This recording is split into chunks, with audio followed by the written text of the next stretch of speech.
بسم الله الرحمن الرحيم الحمد لله رب العالمين وأفضل الصلاة وأتم التسليم على سيدنا محمد وعلى آله وأصحابه أجمعين. Assalamu alaikum wa rahmatullahi wa barakatuh. Welcome to today's discourse on the inciting self. This topic is quite an important topic, and it's also a bit of a technical topic as well at the same time. I'll give a brief introduction to the discourse that I've prepped and why it's important. So we'll do a quick sound check as well with Hamza. That's possible. Sound and video are good.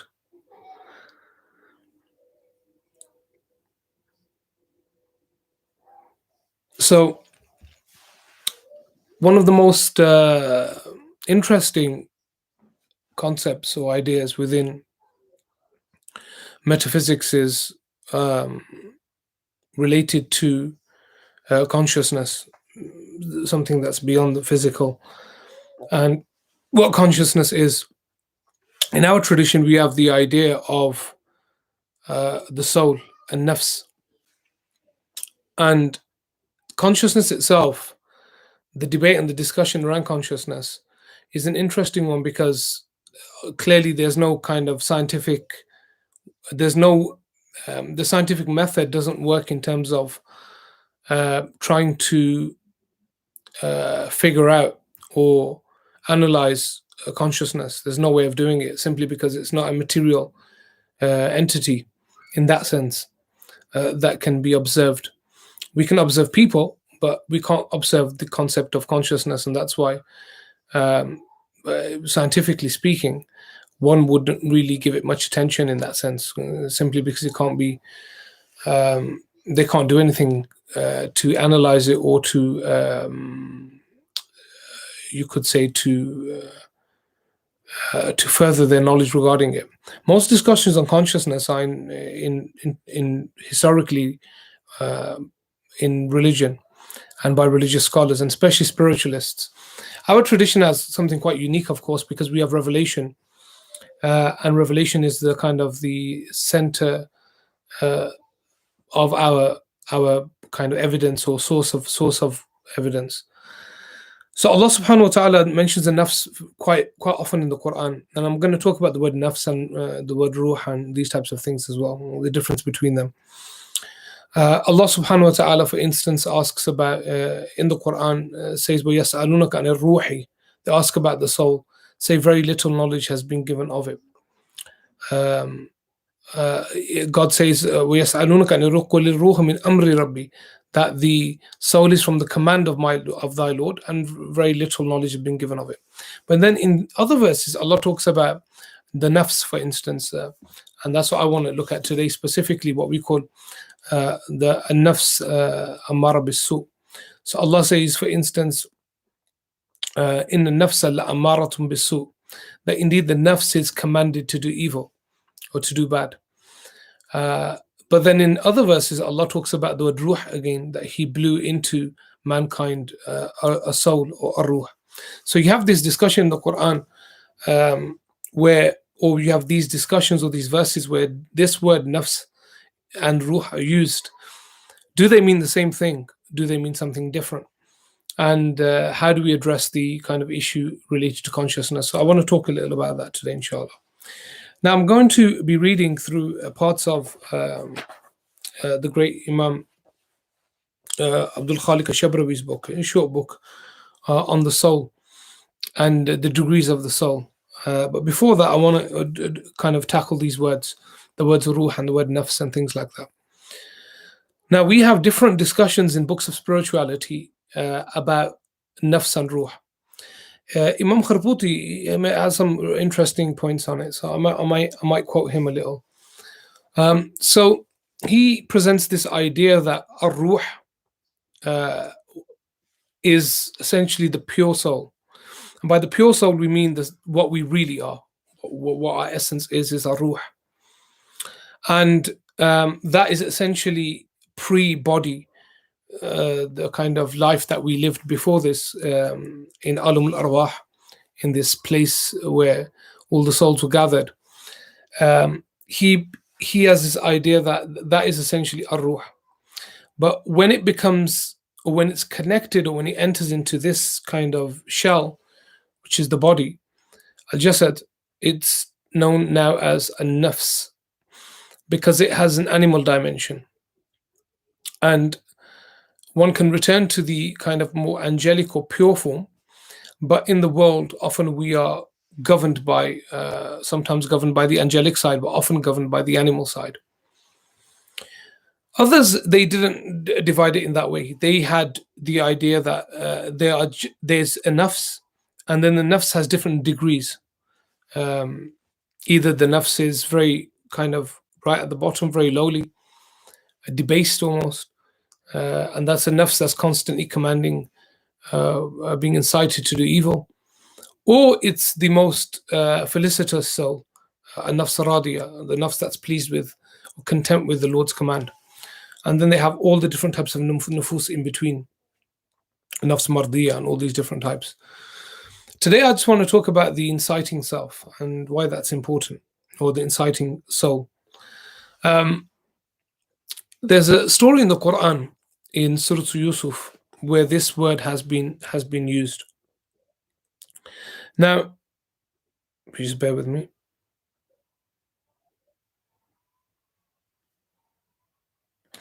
So Allah subhanahu wa ta'ala in Surah Yusuf, and everybody knows the story. When Sayyidina Yusuf, the Prophet Joseph, was in Aziz's palace, living there, staying there, and he was quite young. The Aziz's wife falls in love with him and attempts to seduce him. And in the Quran, Allah subhanahu wa ta'ala clearly kind of mentions some very important points about the story. The whole story is not there. Uh, some parts are obviously not there for good reason, because Allah subhanahu wa ta'ala in the Quran, seemingly, if you look at the stories, only places the parts of the story that are directly important to guidance, like historical points, are often left out. So there's a verse in the Quran, and this is a debated verse. So this verse, in the nafs al-amaratun bisu, that indeed the nafs calls or incites, commands towards evil. Su can mean evil, su can mean something that's bad. Surely the souls command to evil. Now, the scholars of tafsir, they differ about this verse. Some of them say this is a statement of Zulaykha or Zalikha or Ra'il. Her name is not in the Quran, although it's famously known to be Zulaykha. But some say it's Ra'il. There's a debate about what her name is, but that's not important. What's important is who actually says this. Now, one idea is that it's Zulaykha saying it, because she's obviously in the wrong here, that she cannot control herself. But there's another opinion, which many of the scholars of tafsir have taken, that this is actually Sayyidina Yusuf saying it. Now, why would the Prophet of Allah mention this in such a scenario? What he's indicating, of course, and stating, is the nafs for normal people, of course, it commands to evil, commands to or incites one to do bad. And that's the state of man, generally speaking. And he's stating this as a fact. And he's also inferring, if you read the verse, that he's protected from this, as all prophets are. But he's mentioning the point that, as a kind of universal principle, almost, that the nafs will, and this level of the nafs will constantly incite one to do bad. Now, I'm going to talk a little about how to approach this idea. If we assume that there is the pure self, that is us before coming into this world, and then when we came to this world, and over time we've been socially engineered in a particular way by our experiences, by our by society just shaping us and forming us, by our parents and our siblings and the people we went to school with, all this kind of cultural impact, that has created a self, in a sense. Our personalities, for instance, there's some things that we were probably always in that way. If you talk to your parents, they'll say, oh, you were always stubborn when you were younger, or you were always, or whatever it may be. But the rest of us, or much of us, is determined by society, the way we've been fashioned and socially engineered. Now, this essentially creates this concept of the ego. And the ego is this, it's not us, our essential self, it's the way that we now have become or are. And the ego is often talked about in hadith literature, and by the scholars of spirituality, the ego is discussed. Some of them argue that the idea, that thing that's inciting you to do bad, is something external to you. You know, it's something external, almost a force or an energy. Some call it a qarina, and they mention in several hadith. Um, or it's the devil himself, whatever it may be, but it's something external to yourself. Others say that no, it's the nafs itself, that your nafs now has been corrupted so much, and there's so many veils between you and God, that the nafs itself is calling toward bad. And that's I'm gonna roll with that, go with that idea for now anyway. And because that's what many of the scholars have mentioned. Now, Shabrawi states that this inciting soul is the rational soul and the heart, of which God says this is for those possessed of a heart. Its soul is not a piece of flesh in our bodies. It's something that's subtle, something that we can't see. And that's why there are all these discussions on consciousness. But the argument is that if the soul comes into this world as a pure thing and then begins to be influenced by its uh, what it goes through and the experiences it has, if it doesn't have a guidance, if it's not guided to a particular way, then the soul will just become corrupt over time. And the more corrupt it becomes, the more bad essentially it will do in the world. He states, however, when it becomes impure because of its inclination to its material nature, finds rest in appetites and consorts with the appetitive soul, or vital spirit, it rejoins the rank of animals, and its praiseworthy attributes are changed into blameworthy ones. And the idea is now that I've talked about the animal dimension in previous discourses, and the angelic dimension within the human being. That this lowest kind of degree of the soul, which calls to bad, when it is overtaken by desire, it essentially becomes like an animal. And if we look now around us, this concept, for instance, of instant gratification, it's found in the animal kingdom, throughout the animal kingdom. This concept, in fact, they probably have more patience than human beings. If we look at this idea of being just absorbed in fulfilling the bodily needs, animals don't really sit there and philosophize. Seemingly, you don't see two cows talking about Platonic forms or Aristotelian logic or Socratic logic. That doesn't really happen. Human being was given akal, number one, and was given the idea of preserving a pure soul. Whereas animals were just there to eat and reproduce, etc. Now, here's the interesting part, that all kind of psychoanalysts and psychologists of the past have debated and discussed what makes us do bad things. Is it the shadow self, the idea of the id, the idea of the superego? Why would a human being do something that would be to their own detriment, or to his or her own detriment? Why would we do that? We have the concept that we have whisperings, we have external forces and powers that can influence our minds or affect our minds. Of course, we have that idea. But we also have this idea of ego, this thing that we have created, this persona, this false idea, these false ideas within our minds and our hearts. And we're living through it, i.e., we're living through the ego. And until the ego death occurs, until one has gone beyond the ego and removed the veils, they can never truly see the self. And what the Sheikh is arguing is that the lowest part essentially is the ego, which is called the inciting self. What are its attributes, though? How do we know that we're governed by the lower self? For instance, Allah subhanahu wa ta'ala states in the Quran that قَدْ أَفْلَحَ مَنْ زَكَّاهَا وَقَدْ خَابَ مَنْ دَسَّاهَا, that one is successful when he has, or he who has purified it, zakkaha. Zakah means to remove something that's bad from something and just leave what's pure, or to take something and purify it, removing bad in a different way. And God says, then after that, and one who leaves it and ignores it and neglects it, he will become lowly.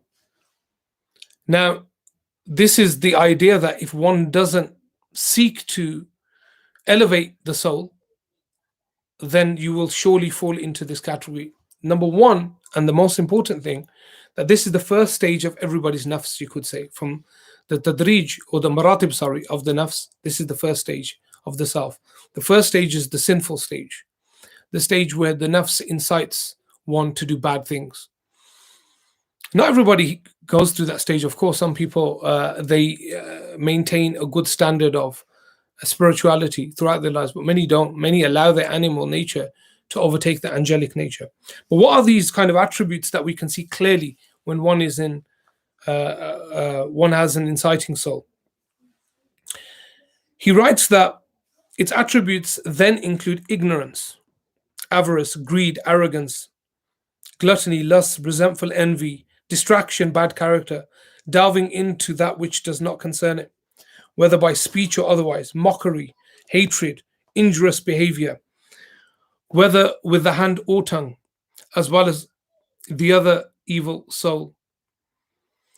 Then he writes, and our Prophet ﷺ said, your worst enemy is your soul which lies between your two flanks. There's a famous story as well, I mentioned previously, of Sheikh ibn Aliwa, when he meets Sheikh Muhammad al-Buzidi, Muhammad ibn Habib al-Buzidi, passed away in the early 1900s, probably 1910 or something around that.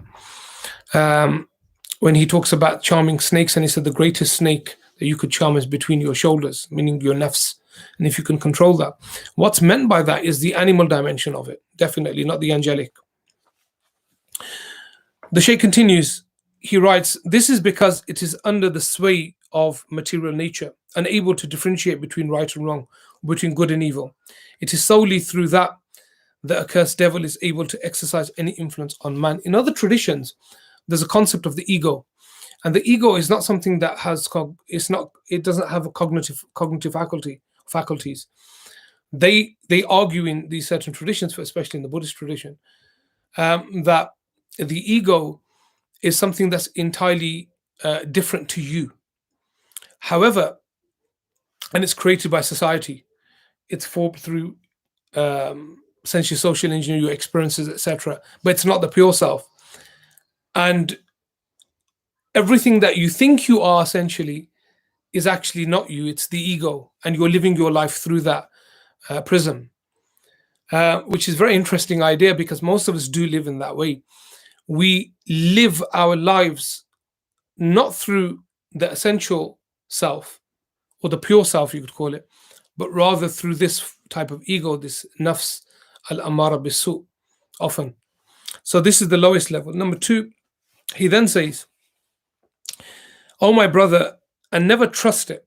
Do not support and aid it when it suffers injury from others. On the contrary, ally yourself with them against it. For when you become convinced of its enmity, it becomes necessary for you to do all things that we have spoken of earlier. It also becomes necessary that you reduce. I will get to that second point. Now, there's an interesting idea of when we're wrong, for example. So,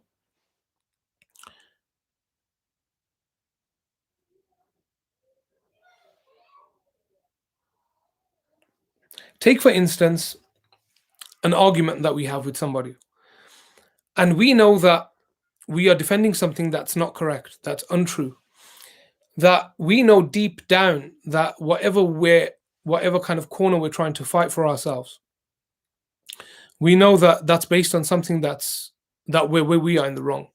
However, our minds, our rational mind, this is the same soul that incites to evil, will tell us, or will convince us, or make an argument. Actually, if you look at it from that perspective, you're actually right, and the other person is wrong. This is essentially the ego, and this is definitely a nafs amara bisu. And he's writing that when this happens, never trust it. What you must do is you must return to your principles. And that's why it's wonderful that we have the Book of Allah to return to, and we have the Sunnah of the Messenger of Allah alayhi salatu wasalam, to anchor our spirituality in. That when we can clearly see something's wrong in our behavior, we have something to compare it to. لقد كان لكم في رسول الله أسوة حسنة لمن يرجو الله واليوم الآخر وذكر الله كثيرا. Allah states in the Quran that in the Messenger of God is the best example for you, for those who wish for the Day of Judgment, and who wish for God the Day of Judgment and mention God often. And this is why he says, do not trust al-nafs amara bis-su.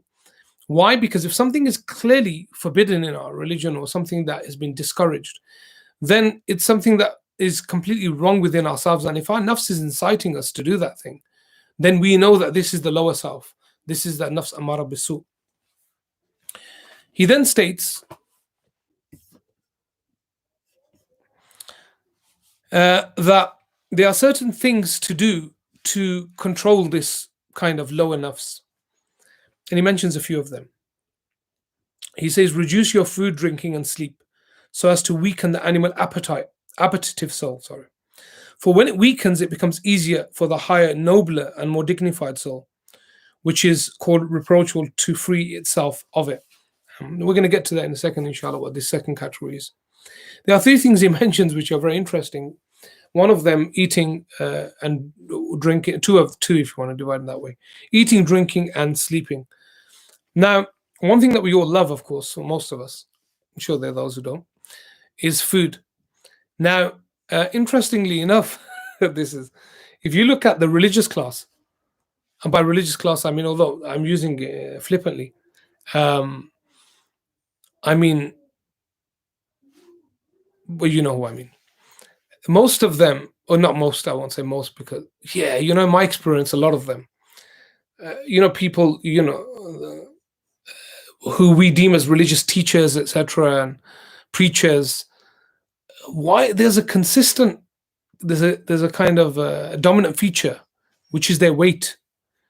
So I remember this guy once was criticized, a really big guy, he was a sheikh or an imam, and somebody said to him, why are you so like big? And he said, well, shouldn't you follow the sunnah and like eat less? And he said, well, how do you know I don't have a health problem? Now, interestingly enough, I've heard that excuse from most people that are in that field that eat a lot.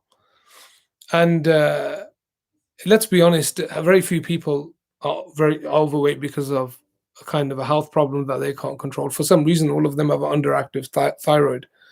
But that shouldn't stop them from jogging or eating less.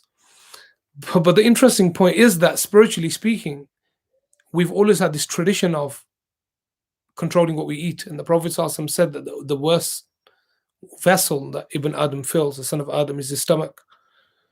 And this is the kind of it's found kind of a concrete idea within the Sunnah for all of us.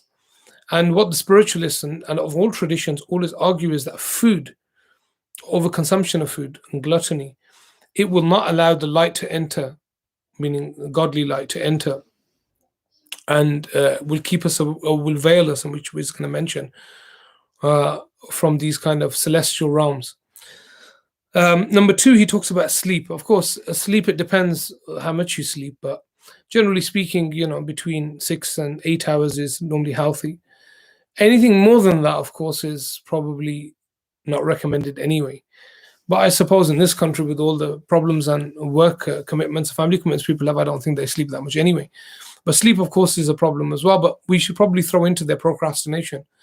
As Imam Junaid said, that it's the greatest kind of trick of the devil to keep you distracted, al-ghafla.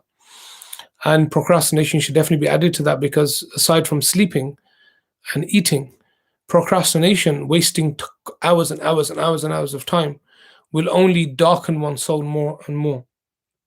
So he mentions these things.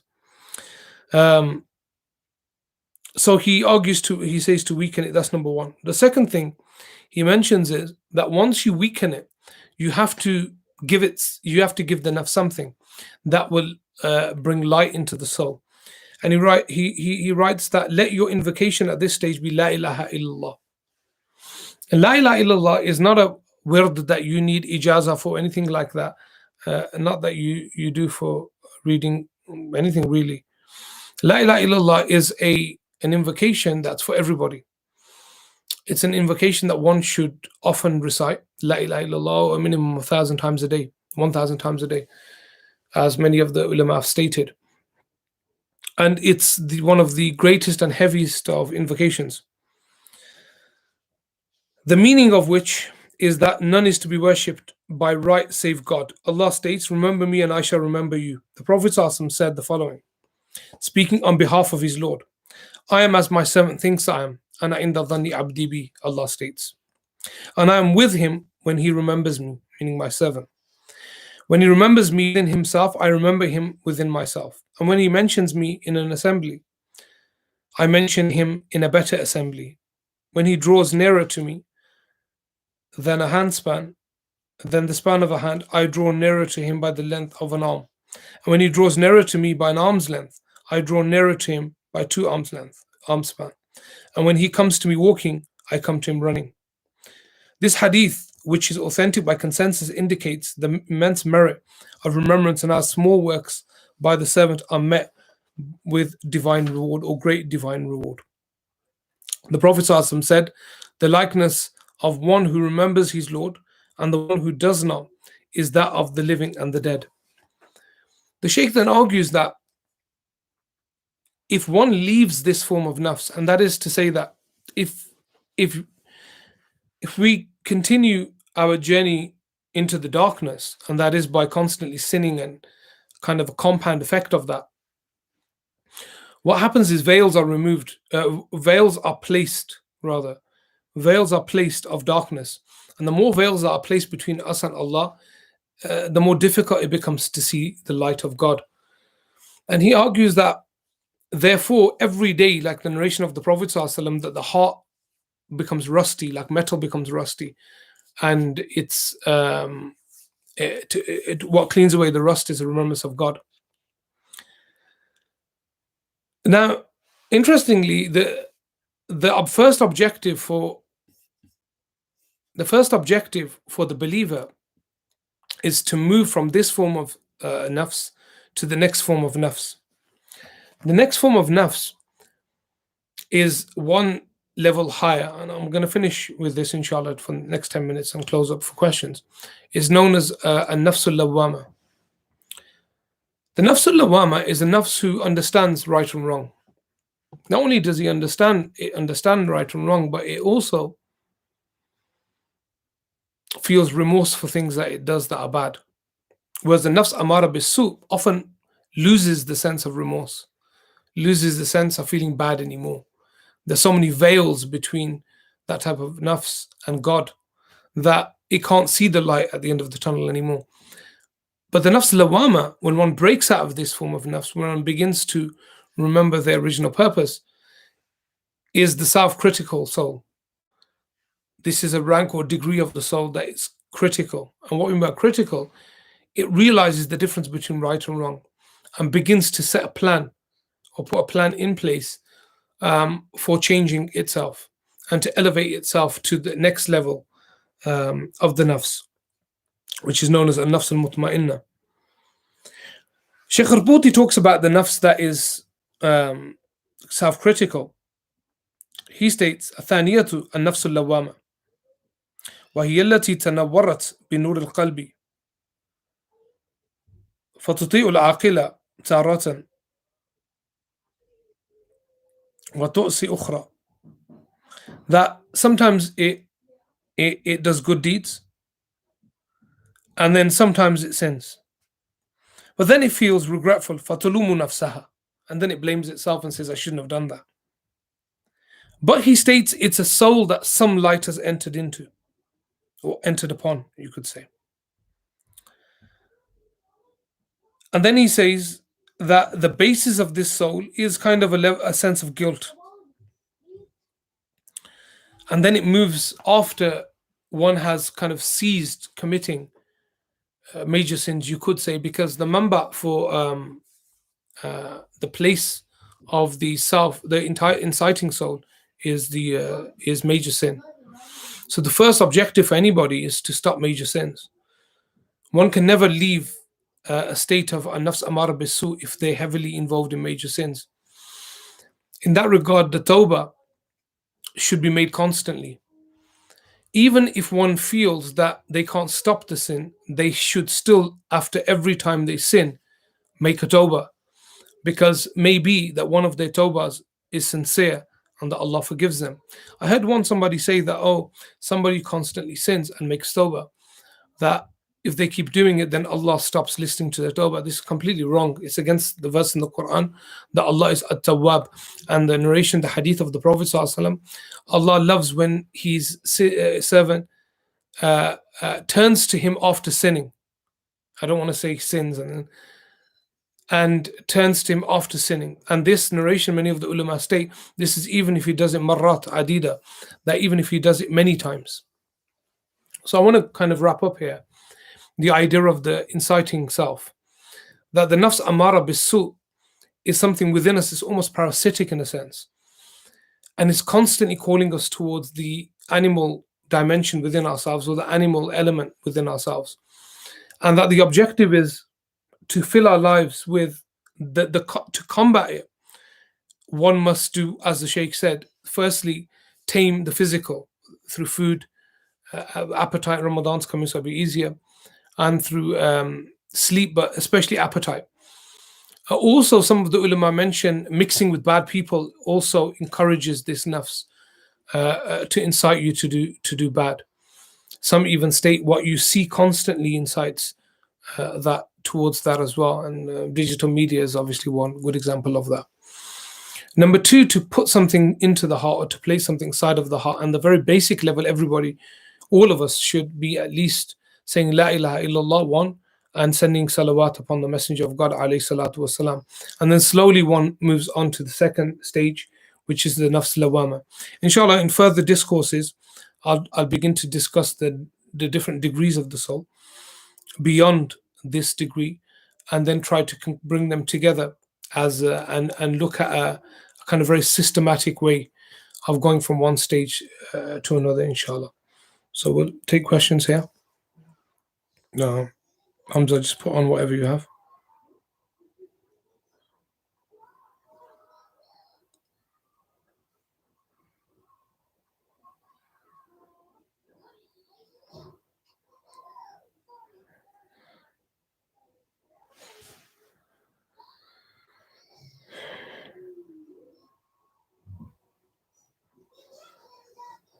So just the last point I want to mention about Ramadan. So inshallah, I'll give you an update about Ramadan and if we're going to be doing the discourses or not. And because Ramadan's a busy month as it is, we have a few other programs taking place as well. So inshallah, everybody will be updated in the next session. We'll finish there for today. Inshallah. Assalamu alaikum wa rahmatullahi wa barakatuh.